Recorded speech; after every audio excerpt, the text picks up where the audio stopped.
Moi, j'aime bien avoir le bon soupçon, hein, mais là, c'est plus qu'un message subliminal de la part de Jude Bellingham. De sa story hier, il met l'équipe. Pareil pour Vinicius, dans sa publication d'hier, il a mis l'équipe.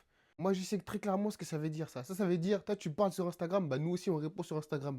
Le Real Madrid, c'est devenu le Club Med. Tout ça après la venue d'un seul type. Le Real Madrid, c'est devenu le Club Med. Avant, c'était le Paris Saint-Germain, le Club Med. Mais malheureusement, il y a un mec qui a quitté le club, il est venu au Real Madrid, et maintenant, c'est le Real Madrid qui est devenu le Club Med. Je ne vais pas dire son nom, c'est X mathématiquement inconnu, tout le monde sait qui c'est. X mathématiquement inconnu, le dictateur, tout le monde sait qui c'est.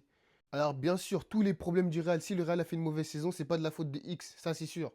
Mais en termes de collectif, comme on l'a vu hier avec Gonzalo Garcia qui est rentré à la mi-temps, tout a changé quand on a eu un vrai neuf. L'appui remise que Vinicius a eu avec Gonzalo Garcia, waouh. Si c'était X à la place de Gonzalo Garcia hier sur le premier but de Vinicius, il aurait fait contrôle orienté, il aurait tiré. Hier, Vinicius, il a eu un vrai neuf, un neuf qui joue pour le collectif.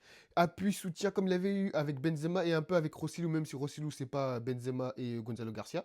On a directement vu la différence. Vinicius beaucoup plus en mouvement, même si bon, il y a toujours du Vinicius en lui. Le mec, au bout de 10 minutes, il s'embrouille avec le latéral adverse, il prend des cartons jaunes, des trucs bêtes. Ça, on peut pas l'enlever à Vinicius. Mais force est de constater que quand X il est dans l'équipe, on joue beaucoup moins bien. Et quand il n'est pas dans l'équipe, on joue mieux parce qu'on joue collectif. Alors que quand il est là, tout le jeu est centré sur lui. Si lui, il marque pas, on est foutu. Avant sa blessure, on joue contre Man City. On a fait aller-retour magnifique. Il revient dans l'équipe. On a fait je sais pas combien de contre-performances en Liga et du coup, on a perdu le championnat. Et bien sûr, encore une fois, c'est pas sa faute à lui, mais il y contribue par sa manière d'y jouer. Offensivement, il n'y a plus rien. Quand il est là, il n'y a plus rien offensivement. Parce que tout est obligé de passer par lui. Et si ça passe pas par lui, il va bouder. Et défensivement, bah, si tu as Vinicius X qui font pas les retours défensifs, tu défends à 9 contre 11 et c'est difficile. Et là, bizarrement, il est blessé fin de saison. Waouh!